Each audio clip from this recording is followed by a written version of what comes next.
જૂનાગઢ પૂજ્ય તનસુખગીરી બાપુની સમાધિ પાસે બગડાટી ભીડભંજન મહાદેવ મંદિર ખાતે તનસુખગીરી બાપુ સમાધિ હતી ગુલ્લોટ વિધિ શિષ્યની જાહેરાત કરે તે પહેલા જ બગડાટી બોલાવવામાં આવી।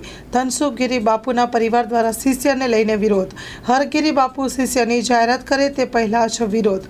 તનસુખગીરી બાપુના શિષ્ય અને પરિવાર દ્વારા આત્મવિલોપનની આપવામાં આવી છે ચીમકી। Story report by Paresh Buddhbhatti. મારું નામ દુષ્યંતગીરી કાંતિગીરી અપારનાથી છે।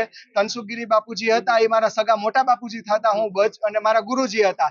એ અમારા જે દશનામ પરંપરા છે એવા મારા ગુરુજી છે અને એમાં એનો હું ચેલો પણ બનેલો છું। એ મારા ગુરુ છે તનસુખગીરી બાપુ અને તનસુખગીરી બાપુ મારા ગુરુજી છે ને બચપનથી હું તનસુખગીરી બાપુ જોડે રહેતો હતો એવી રીતે।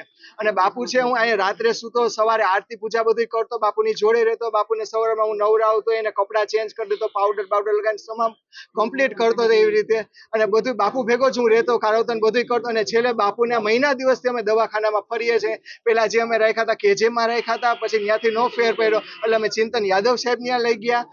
હા પણ એ જ કહું ને, ત્યાં લઈ ગયા અને પછી અમે છે ને છેલ્લે ગોકુલ હોસ્પિટલમાં લઈ ગયા। પણ આજે અખાડા પરિષદમાંથી બધા એના યુવા મોટા સાધુ આવે ને વરિષ્ઠ, એ એમ કહે છે કે એને તમે કદાચ કોઈ ન હોય તો એની જગ્યાએ અમે પ્રેમગીરી બાપુની અને અથવા બીજા કોઈ સાધુની અમે નિમણૂક કરે, પણ એ અમારો પરિવાર કોઈ સ્વીકારવા તૈયાર નથી। અને તનસુખગીરી બાપુએ કીધું હતું જ કે અમારે વડવાની સમાધિ અહીંયા છે અને અમારા જ છે બધા એવી રીતે કે ચેલો થાય તો મારો દુષ્યંત ગીરી થાય એવી રીતે બાપુએ મને ચોખ્ખું કીધેલું છે એવી રીતે। અને બધા અમારો દસનામ આખો ગૌસ્વામી સમાજ છે, બધાને પૂછી લેવાની છૂટ છે અને કાલને બધાને ખબર છે એવી રીતે કે દુષ્યંત ને જ કરવાનો છે।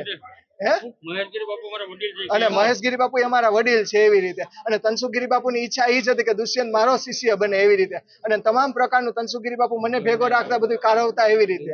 અને આજે એમ કહે છે કે પ્રેમગીરી બાપુ કદાચ આવી જાય કે અને હું ગિરનાર અંબાજી મંદિરમાં રહેતો, આરતી પૂજા કરતો અને તમામ પ્રકારનો વહીવટ હું કરતો, ભીડભંજન મંદિરમાં રહેતો, કારવતો અને વહીવટ હું જ કરતો એવી રીતે, આરતી પૂજા તમામ પ્રકારનો એવી રીતે। અને આજે જે કીધું કે પ્રેમગીરી બાપુ આવી શકે અને બીજું કોઈ આવે એવી રીતે નહીં, હું કાયદેસરનો આઈનો વારસદાર છું એવી રીતે।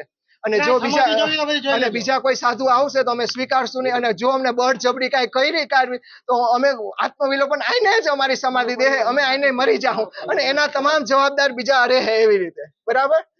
હા, અમારા પરંપરાની આ જગ્યા છે। તનસુખગીરી બાપુ બચપનથી અહીંયા આવ્યા હતા। પેલા મારા ફઈના દીકરા થતા હતા અને હું એના મામાનો દીકરો થતો હતો।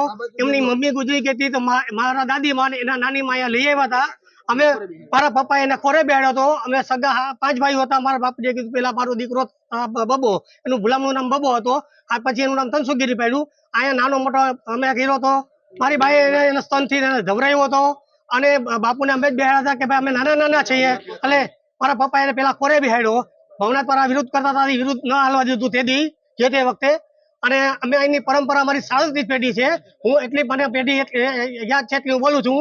જયદેવગીજી, ઝવેરગીજી, રૂપગીજી, જીવણગીજી, અમૃતગીજી, પરસોત્તમગીરી, નર્મદાગીજી, દત્તગીજી અને નર્મદાગીજી, અર્જણગીજી, એની હાલમાં અહીંયા સમાધિ છે। બે સગા ભાઈઓ હતા મારા બાપુજી અને એ બધા 4 ભાઈઓ હતા। 4 ભાઈઓ હતા, એક માને એક બાપના 4 ભાઈઓ અને 2 બહેનો। અમારી પરંપરા અને 2 ને અહીંયા ચેલા કર્યા હતા, મારા બાપુજીને, અર્જણગીજી બાપુને, દત્તગીરી બાપુને। અને અમે એના વંશ પરંપરાના છીએ અને ભેગા જ રહેતા। અને તનસુખગીરી બાપુને મારા બાપુજીએ પેલા ખોરે બેહાડી અને દત્તગીરી બાપુને શિષ્ય બનાવ્યો। અને દુષ્યંત નાનપણથી તનસુખગીરી બાપુ ભેગો રહેતો હતો, બરોબર, અને સેવા કરતો હતો। અમારી માંગણી એમ છે કે આ જગ્યા અમારી હક ઈચ્છાની છે। અખાડો ગમે એવો નિર્ણય લે તો અમે નિર્ણય નહીં લેવા દઈએ અને એ કોઈ પણ મંત ઘોષિત કરે અમે ઘોષિત નહીં થવા દઈએ। કાયદેસર કાયદા કાનૂન કરશે તો કાયદા કાનૂન કરવા લડવા તૈયાર છીએ। ગામમાં ભીખ માગશું, સમાજ અગર ભીખ માગશું, અન્ય સેવકો અગર ભીખ માગશો, અમને ન્યાય આપો। આવા કોઈ પણ પદાધિકારી અખાડાના એને આવું અમારી ન કરવું જોઈએ। અમારી રોજી રોટી ન છીનવી જોઈએ અને આવું કરે છે એમાં હલાવી નહીં દેવા દઈએ। અને આવું દાદાગીરીથી કરશે તો અમારી બધા એની સમાધિ દેવાય એને અમે આત્મવિલોપન કરશું। અમારી મંત્રી તરીકે દુષ્યંતગીરીની છે, એવા ખાડા કરતા પ્રેમગીરીની। તો પ્રેમગીરી છે ને ઝઘડામઠીના છે। મને તનસુખગીરી બાપુએ 2 મહિના પહેલા જ કીધું હતું કે મારી આગળ પ્રેમગીરી બાપુ આવ્યા હતા, પછી ઓલા આવ્યા હતા ભાઈ હરિગીરી બાપુ, એ બધા આવ્યા હતા, બરોબર। અને એને કીધું કે તમે ઝઘડામઠીના છો, અમે ચાંદ બોડલા પરિવારના છીએ। અમારી પેઢીનું નામ છે ચાંદ બોડલા પરિવાર। અમારા માતાજી છે એ પુણ્યગીરી માતાજી છે, આટલું મને યાદ છે। હું એ લોકોને અખાડાને વિનંતી કરું છું, બધા એ અમારા અનુજ છે, અમારા વડીલ છે, બે હાથ જોડી અને ત્રીજું નમન કરીને અમને કોઈ સાધુ સંતોરે અમને વિરોધ નથી, અમને સાથ અને સહકાર આપીએ અને અમારા પરિવારમાંથી નીમે. માં motor driving, safe and sure driving. Driving એ શોખ સાથે આપની મોટી જવાબદારી પણ છે. અમારા ઇન્સ્ટ્રક્ટર દ્વારા સચોટ અને સરળ માર્ગદર્શન. આપની રોજની તાલીમની માહિતી મેળવીને શું અધુરાશ છે એના ઉપર પૂરું ફોકસ કરાય છે.